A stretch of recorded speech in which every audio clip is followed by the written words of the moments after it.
Welcome to today's Lost Souls, where we bring you the most impactful and unforgettable stories from around the world. Today, we remember the lives of remarkable individuals whose legacies continue to inspire and resonate. From iconic musicians to trailblazing activists, join us as we celebrate their extraordinary contributions and bid farewell to those who have left an indelible mark on our lives. Stay tuned for a journey through their incredible stories.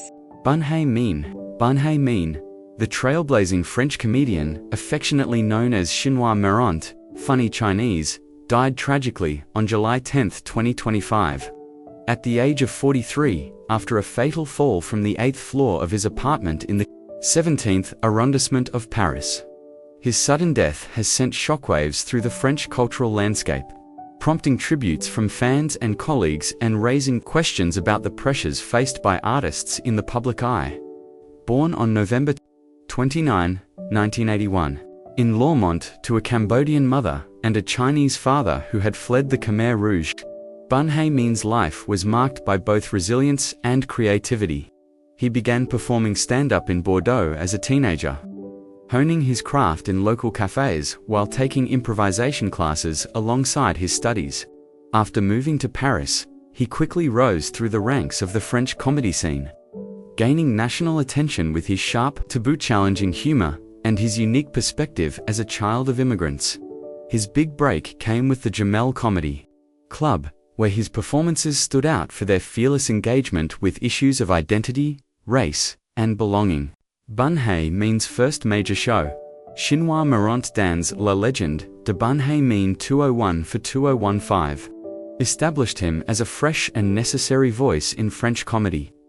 He was celebrated for his ability to blend personal anecdotes with biting social commentary, often using laughter as a way to bridge cultural divides. Bun Hay Mean also found success in film, appearing in comedies like De l'Huile sur le Feu 2011, Comme un chef 2012, Eric Judas Problemos, and most recently, Asterix Obelix, The Middle Kingdom Arling Arsène, where he played the villain, Deng Jin Chin. His versatility as both a stand-up performer and actor made him a beloved figure across generations. At the time of his death, Bun Hay Mean was in the midst of a highly acclaimed tour with his show, Kill Bun, which mixed humor, improvisation, and deeply personal reflections on mental health, including his own struggles with bipolar disorder. The tour, which began in April 2025 and was scheduled to run until 2026, was warmly received by audiences for its honesty and vulnerability. He was scheduled to depart for Montreal for a performance the day after his death. According to initial reports and statements from his production company, Bun Hay Mean's death was accidental. He slipped and fell while attempting to retrieve his phone from the gutter of his balcony just hours before he was to leave for Montreal. An official investigation is ongoing, but authorities and those close to him largely agree on the accidental nature of the tragedy. Bun Hay Mean's passing is not just the loss of a gifted comedian, but also of a cultural bridge builder who used his art to challenge stereotypes and foster understanding. His legacy will live on in the laughter he inspired and the conversations he started about identity, mental health, and the immigrant experience in France. Julian McMahon, the Australian-American actor renowned for his roles in Nip Tuck, Fantastic Four, Charmed, and FBI Most Wanted, passed away peacefully on July 2, 2025, after a private battle with head and neck cancer that metastasized to his lungs. He was 56 years old. Born on July 27, 1968, Julian was the only son of Sir William McMahon, Australia's 20th Prime Minister, and Lady Sonia McMahon, a noted socialite and fashion icon. Despite his political lineage, Julian forged his own path in the entertainment industry, gaining early recognition in Australia for his role as Ben Lucini on the soap opera Home and Away. He later transitioned to Hollywood, where he became widely known for his portrayal of Dr. Christian Troy, one of the two leads on the provocative FX series Nip Tuck, 2003 to 2010. His performance earned him a Golden Globe nomination for Best Actor in a television drama series, McMahon. Also gained international fame, playing the villain Dr. Doom in the Fantastic Four films 2005 and 2007. Starring alongside Jessica Alba and Chris Evans. His other notable TV roles included Cole Turner on Charmed and Jess LaCroix on CBS's FBI, Most Wanted, a role he played until his departure in early 2022. His recent work included the Netflix miniseries The Residence and the 2025 film The Surfer, co-starring Nicolas Cage. Throughout his career, McMahon was known for his ability to portray complex but affect, often morally ambiguous characters, frequently drawn to villainous or troubled roles. He was admired for his intense screen presence and versatility. Despite his success in the US, McMahon remained deeply connected to his Australian roots, often expressing pride in his heritage. Julian's personal life included 3 marriages, to singer-actress Dannii Minogue in the 1990s, Baywatch star Brooke Burns from 1999 to 2001, with whom he had a daughter, and his 3rd marriage to Kelly Panyoga in 2014. He lived primarily in the United States, but retained his Australian citizenship. His wife, Kelly McMahon, released a heartfelt statement expressing that Julian loved life, family, friends, work, and his fans, and that his deepest wish was to bring joy into as many lives as possible. His death in Clearwater, Florida, followed a courageous and private fight against cancer. Julian McMahon's passing marks the loss of a charismatic and talented actor whose work spanned genres and continents. He is remembered for his dedication to his craft and the memorable characters he brought to life on screen. Bob Elmore. Bob Elmore, the American stuntman and actor, best known for his portrayal of the horror icon Leatherface in the Texas Chainsaw Massacre 2, passed away on June 28, 2025. At the age of 65, born in Southern California around 1959 or 1960, Elmore began his career performing in the Wild West show at Knott's Berry Farm before transitioning into stunt work and acting in the 1980s. Elmore's work as Leatherface in the Texas Chainsaw Massacre to 1986 earned him a lasting place in horror film history. While Bill Johnson was the primary actor credited with the role, Elmore performed the more physically demanding and violent stunts as the chainsaw-wielding killer, bringing a terrifying intensity to the character.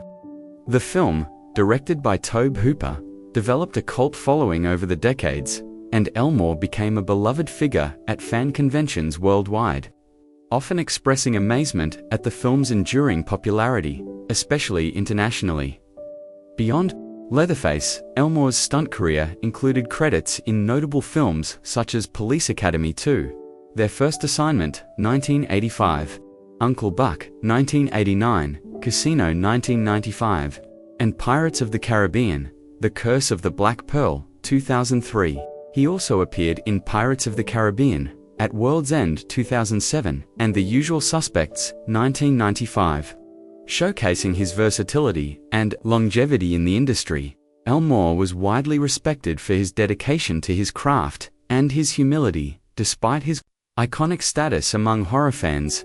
His wife, Merle Elmore, confirmed his passing on social media, expressing deep sadness at the loss of a talented and cherished husband. Bob Elmore's death marks the loss of a memorable figure in both stunt performance and cult horror cinema. His contributions helped shape some of the most enduring moments in genre film history, and his legacy lives on through the characters he brought to life and the fans he inspired. Agliberto Meléndez, a pioneering Dominican film director and cultural visionary, passed away peacefully on July 2, 2025, at his home in the Dominican Republic after battling illness.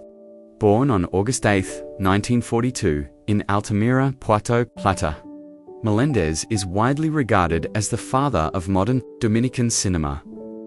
He gained international recognition for directing A One-Way Ticket on Pasaje de Ida, the Dominican Republic's first feature film produced entirely by Dominican cast and crew. Released in 1988, the film was notable for its macabre subject matter, telling the tragic story of would-be immigrants who die trying to escape poverty and despair.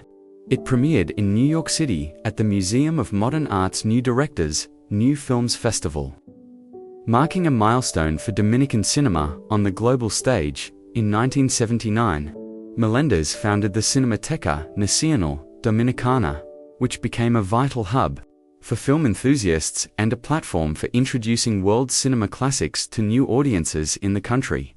Despite political and financial challenges, including the closure of the Cinemateca in 1986 under a right-wing government, Meléndez's dedication helped preserve and promote cinematic culture in the Dominican Republic.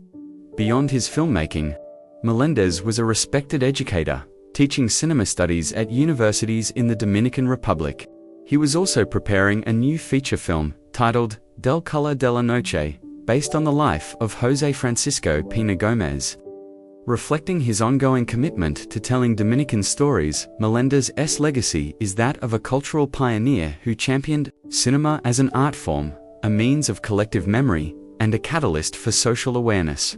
His work and vision have inspired generations of Dominican filmmakers and artists. His passing was mourned nationwide, with the Dominican General Directorate of Cinema and Cinemateca Dominicana expressing deep sorrow over the loss of a foundational figure in their cultural history. Meléndez's remains were laid to rest with honors, and his contributions continue to be celebrated as cornerstones of Dominican cultural identity. John St. Ryan. John St. Ryan, the English actor and accomplished horse trainer, died suddenly of a heart attack on April 3, 2025.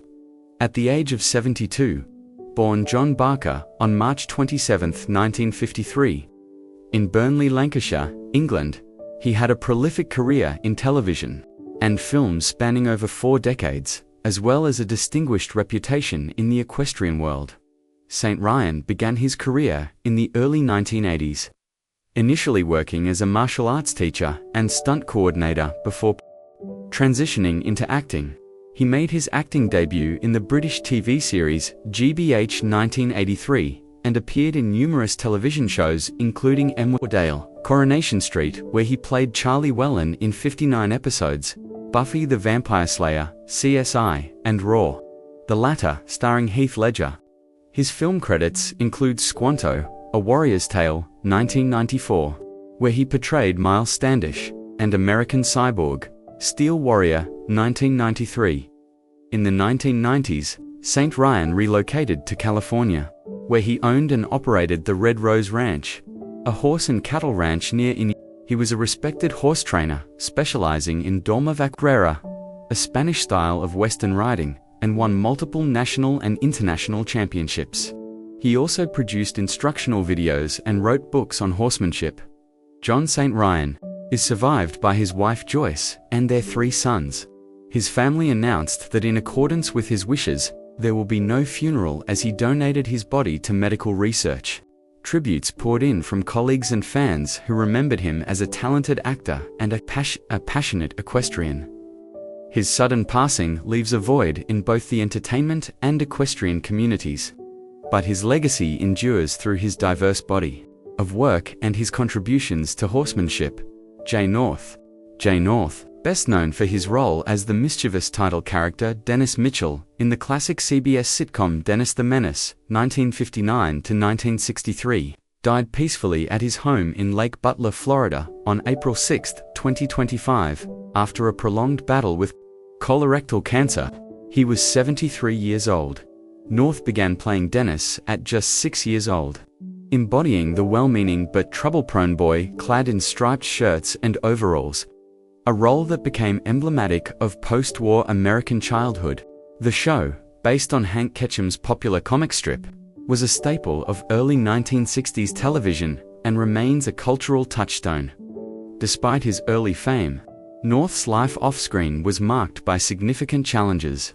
He endured physical and emotional abuse from his aunt and uncle, who cared for him on set while his single mother worked.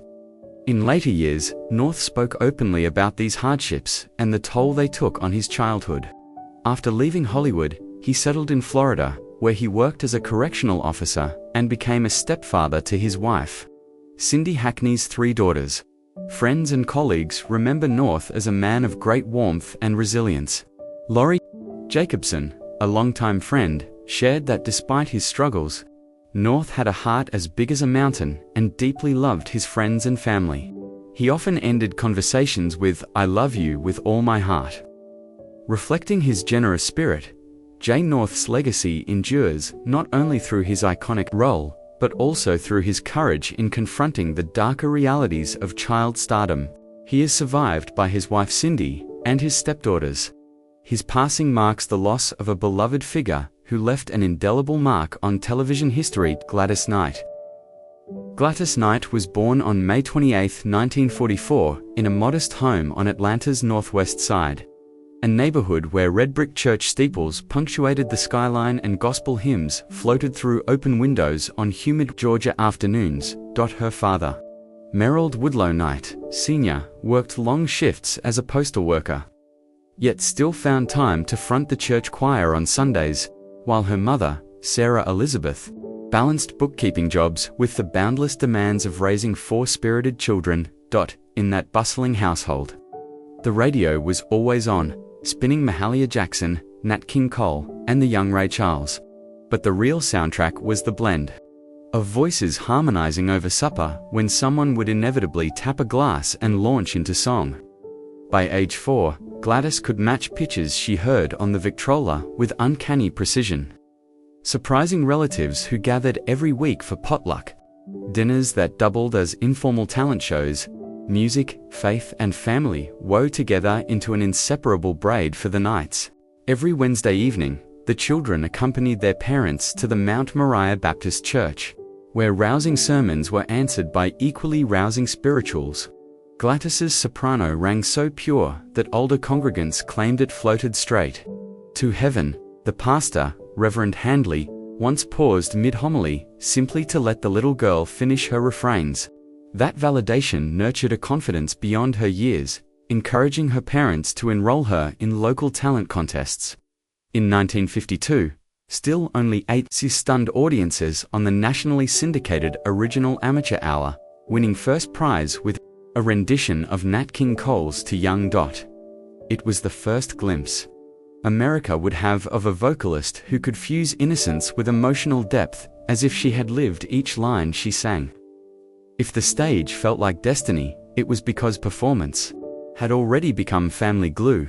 In 1953, her older brother, Merrill Bubba Knight, sister Brenda, and cousins William and Eleanor Guest banded together for a relative's 10th birthday party, harmonizing on Boom beneath a string of backyard lanterns.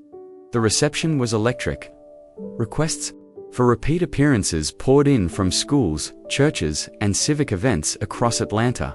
Gladys, barely 9, took the lead effortlessly, and the quintet formalized as the Pips, named after another cousin, James Pip Woods, whose jovial spirit embodied the group's drive. Rehearsals became nightly rituals in the family living room, voices rising above the sound of freight trains that rumbled past the neighborhood at dusk. Navigating early fame required sacrifice.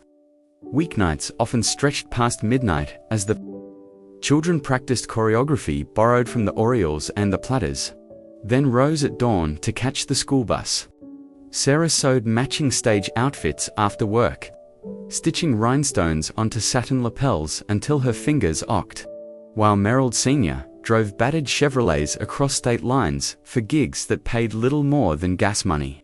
Yet every galvanized the family's resolve.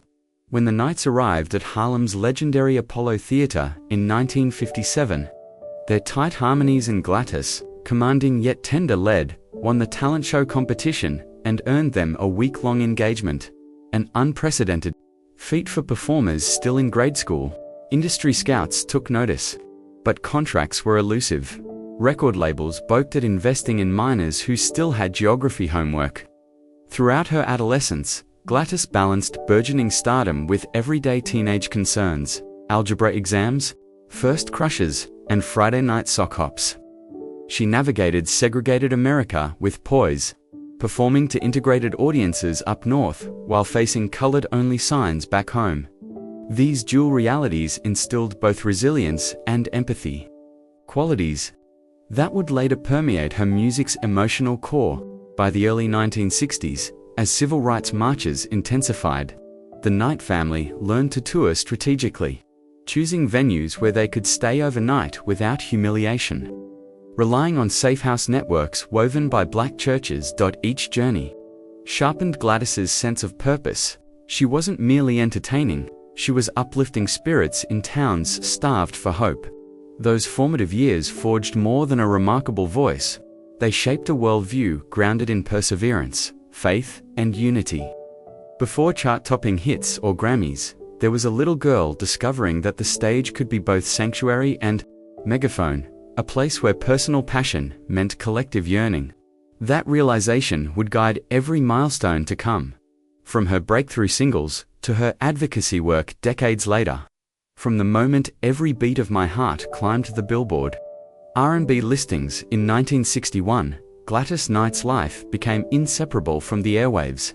The track cut for Tiny Hunt Records, then reissued by VJ, captured the handiwork of teenagers rehearsing in a Georgia living room, yet sounded as polished as anything pouring out of New York or Detroit. Bolo-ups, such as Letter Full of Tears, and the dew-tinged Giving Up, confirmed that Knight's molten alto could wring emotion from even the simplest lyric. And by the end of her high school years, the Pips were a touring powerhouse, swinging through the Chitlin circuit with a tight rhythm section and choreography smooth enough to rival the Temptations. Those early singles stitched gospel phrasing. 2. Pop structure, laying the groundwork for the crossover success that would define the group's legacy. When legendary producer Barry Gordy came calling, promising a bigger stage at Motown, Knight understood that the elevator to national stardom had arrived, and she was ready to press every button. The Motown era, beginning in 1966, proved a crucible for artistic growth. Under Gord's perfectionist eye, she cut I Heard It Through the Grapevine, originally intended for Marvin Gaye, but rushed to release after radio programmers flipped over Knight's test pressing. Her version, Taut and Urgent, hit number 2 on the pop chart and sold over 2 million copies, turning the singer into a household name. Over the next 6 years, Knight and the Pips unfurled a stream of hits that blended sophisticated orchestration with street corner sincerity. If I Were Your Woman, whose aching narrative showcased her fearless mid-range, Friendship Train, a civil rights allegory wrapped in psychedelic funk, and Neither One of Us Wants to Be the First to Say Goodbye, the farewell anthem that earned her first Grammy and inadvertently signaled the group's departure from Detroit. While other Motown acts relied on external songwriters, Knight increasingly shaped material alongside Bubba Knight and producer Norman Whitfield, ensuring the records bore her emotional thumbprint. Signing with Buddha Records in 1973, unshackled the group from Motown's assembly line aesthetic and opened the floodgates of creativity. The inaugural single Midnight Train to Georgia embodied everything. Knight had been honing storytelling gravitas, gospel cadences, and cinematic strings that swelled like train whistles at twilight. It rocketed to #1 on both pop and R&B charts, collected the 1974 Grammy for Best R&B Vocal Performance, and etched the phrase "LA proved too much for the man" into pop folklore. The momentum continued with I've Got to Use My Imagination, On, and the soul-affirming Ballad Thing That Ever Happened to Me, each revealing new shadings in her timbre from smoky resilience to soaring plea. By mid-decade, the album's Imagination and Claudine, the latter, a Curtis Mayfield score, cemented her status as a narrator for everyday stevers seeking dignity and love amid turmoil. As disco's mirrorball glare took hold in the late 7 South, Knight deftly pivoted without abandoning her roots. She laced 4-on-the-floor rhythms with gospel call and response on Baby Don't Change Your Mind, then leaned into sleek urban contemporary with Save the Overtime for Me, a 1983 single that gave her first R&B #1 in almost a decade.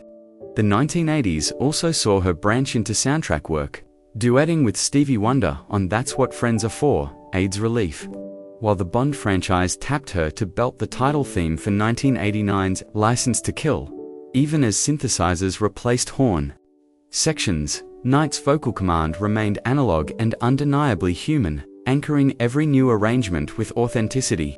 Tours expanded to Europe and Asia, introducing her repertoire to audiences who sang midnight. Trained phonetically, yet felt its yearning just the same. By the time the R&B landscape morphed into New Jack Swing, critics hailed her as an artist who could surf any stylistic wave without getting wet.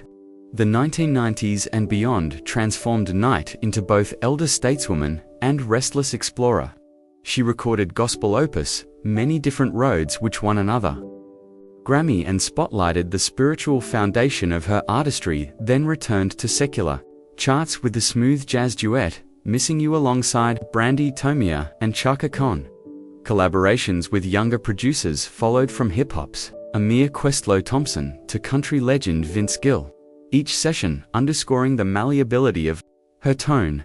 Honors accumulated. Induction into the Rock and Roll Hall of Fame 1996, National Medal of Arts 2020. Yet Knight's metric for success remained the resonance of a song delivered live. Standing center stage at her Las Vegas residency, she could glide from a whispered verse of Grapevine to the triumphant climax of Love Overboard, reminding listeners that a hit, no matter its era, becomes timeless only when breathed anew night after night. Her catalog, spanning vinyl, cassette, CD, and streaming playlists, now functions as a living atlas of Black American music across 6 decades. Gladys Knight's voice has always sounded indestructible, but the body behind that mighty instrument has weathered its share of trials. In the mid-1970s, when the Pips were headlining to night shows in Las Vegas, relentless schedules left her chronically exhausted, triggering bouts of laryngitis that stole her famous low growl. Doctors warned that pushing any harder could cost her entire upper register. Knight responded with monastic discipline. No caffeine, no dairy before shows, vocal warm-ups at dawn, and strict silence after She even traveled with a portable humidifier, converting smoke-filled dressing rooms into makeshift steam chambers. These habits, forged under neon lights and casino haze, became lifelong rituals that preserved a voice still vibrant decades later. The 1980s introduced a subtler adversary: compulsive gambling. What began as off-night entertainment in Vegas morphed into a covert addiction that siphoned millions in winnings and fees. Knight has since described the psychological spiral as a health crisis of the mind, noting that the adrenaline of roulette mimicked the high of performance. Intervention by friends and a 12-step program helped her reclaim financial and emotional equilibrium. She emerged advocating mental health vigilance, openly discussing recovery long before celebrity confessional culture became mainstream. This candor, rare for the era, reframed addiction as an illness rather than a moral failing, and inspired countless fans facing their own hidden struggles. Physical well-being demanded equal attention. Knight's family carried a history of diabetes, and by the late 1990s, her blood sugar readings crept toward danger. Determined not to become another statistical footnote, she adopted a plant-forward diet, rich in Southern staples prepared without traditional lard and salt. Partnering with Weight Watchers, she shed more than 60 pounds, attributing the transformation to trading peach cobbler for peaches and prayer. Public service announcements soon featured Knight encouraging early glucose screening, her honeyed alto turning doctor's orders into a gospel plea. Though rumors later swirled of more dire diagnosis, she clarified that while relatives battled pancreatic cancer, her own health scares centered on prediabetes and hypertension, conditions she kept at bay through exercise routines that mixed Pilates with praise dancing. Vocal maintenance remained paramount as tours stretched into her 60s and 70s.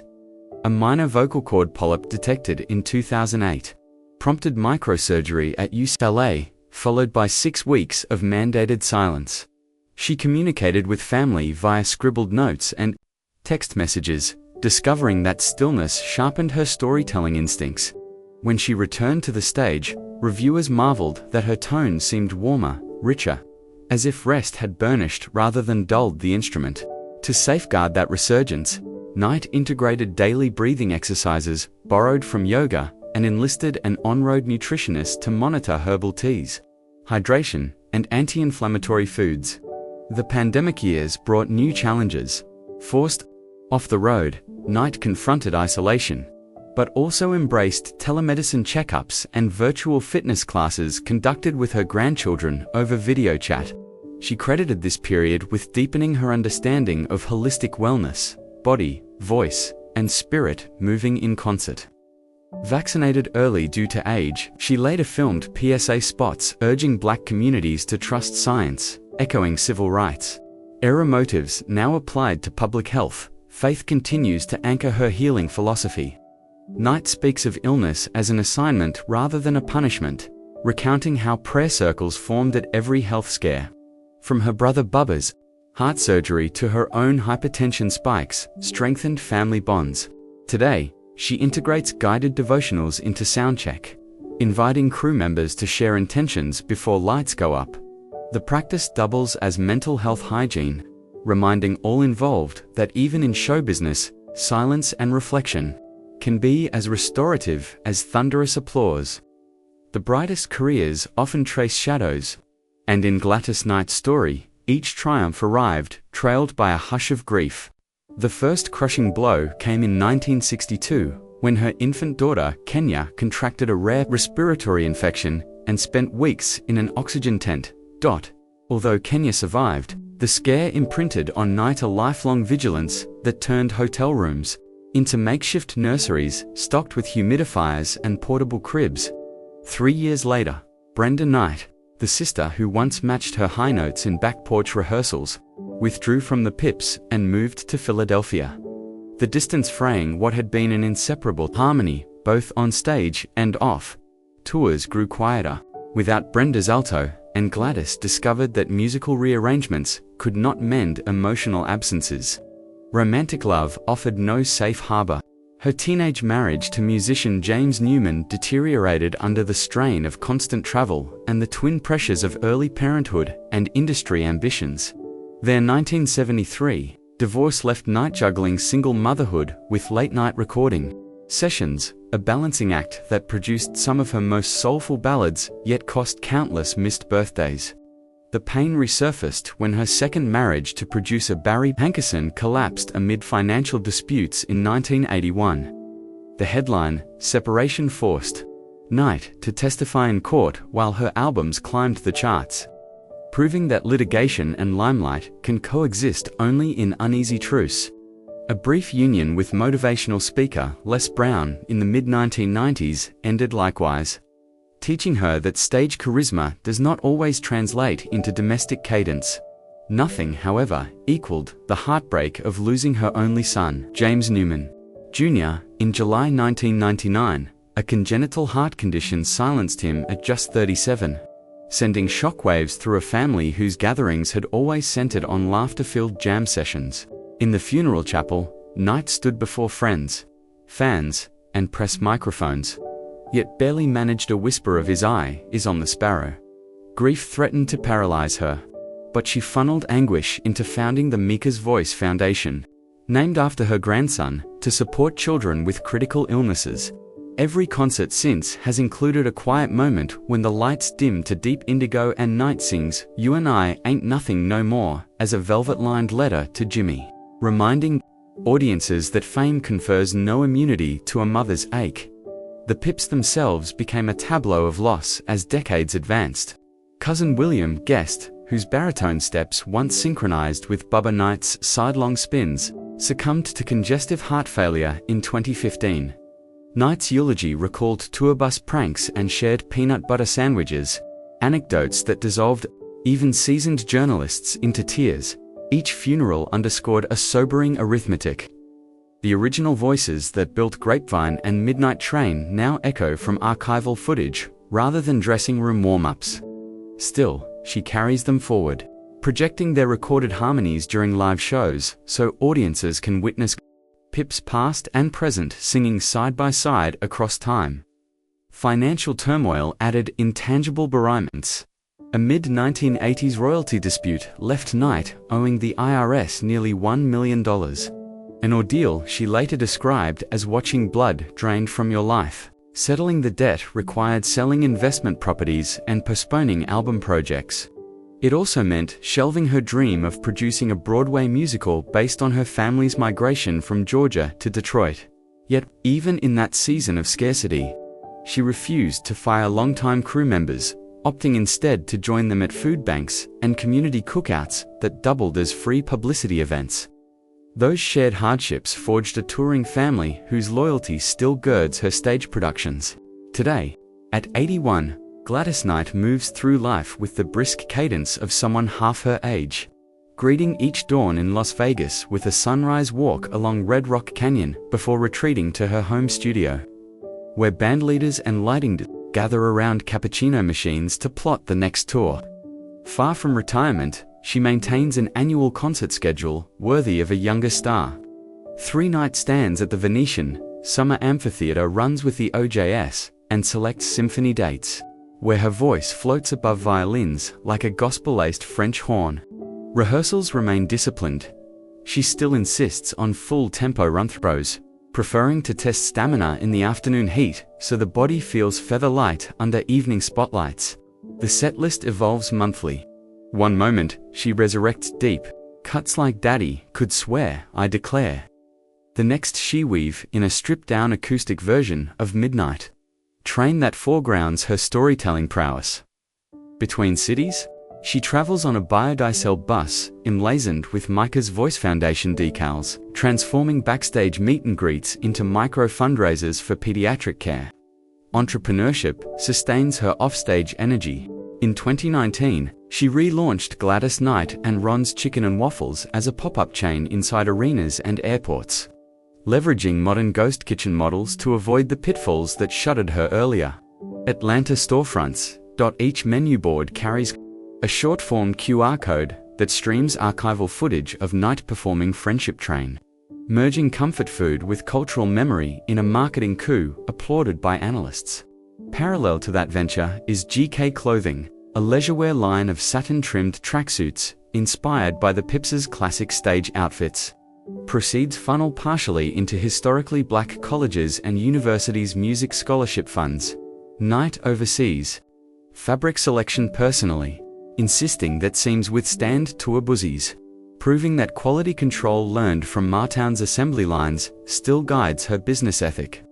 Spiritual devotion remains her compass.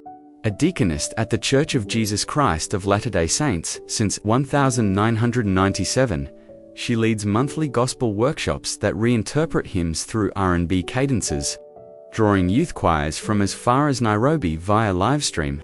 These sessions dovetail with her Voices for Change initiative, which pairs music education with voter registration drives in swing counties across Georgia and Nevada. Here, Knight's civil rights roots bloom anew. She often recounts singing for marches in the 1960s, then invites attendees to harmonize on Friendship Train while filling out ballads, melding melody with civic duty. Her activism also spans unambassador roles for diabetes awareness and keynote addresses at mental health conferences where she dissects the psychology of resilience using chapters from her own recovery journey. Family remains both sanctuary and boardroom. Brother Bubba, now in his late 70s, handles creative direction for the touring band, while daughter Kenya manages digital content, ensuring TikTok clips capture not just performance highlights, but behind-scenes, prayer circles, and recipe swaps with 17 grandchildren scattered across 4 states. Night schedules. Nana Zooms every Sunday night, during which she reads passages from Maya Angelou and invites each child to sing 8 bars of any song they love, a tradition she calls keeping the pipeline open. Holidays find the clan convening at her Henderson retreat, where instruments outnumber dining chairs and multi-generational jams drift into dawn. Losses still echo, yet the music they left behind now guides new branches of the family tree, with great-granddaughter Serenity already mastering Neither One of Us on upright piano. Looking ahead, Knight envisions a scripted streaming series chronicling the Pips' odyssey through segregation, Maytown boardrooms, and Vegas showrooms. An arc she hopes will inspire young artists facing modern industry headwinds. She is in talks with Ava de Veris's Array Collective, eyeing a hybrid format that interlaces archival footage with dramatized scenes. Parallel to that project, she is recording an acoustic album titled Still Standing, featuring stripped-down renditions of hits accompanied only by upright bass and Hammond organ scheduled for release on her own Shunga Records imprint next spring.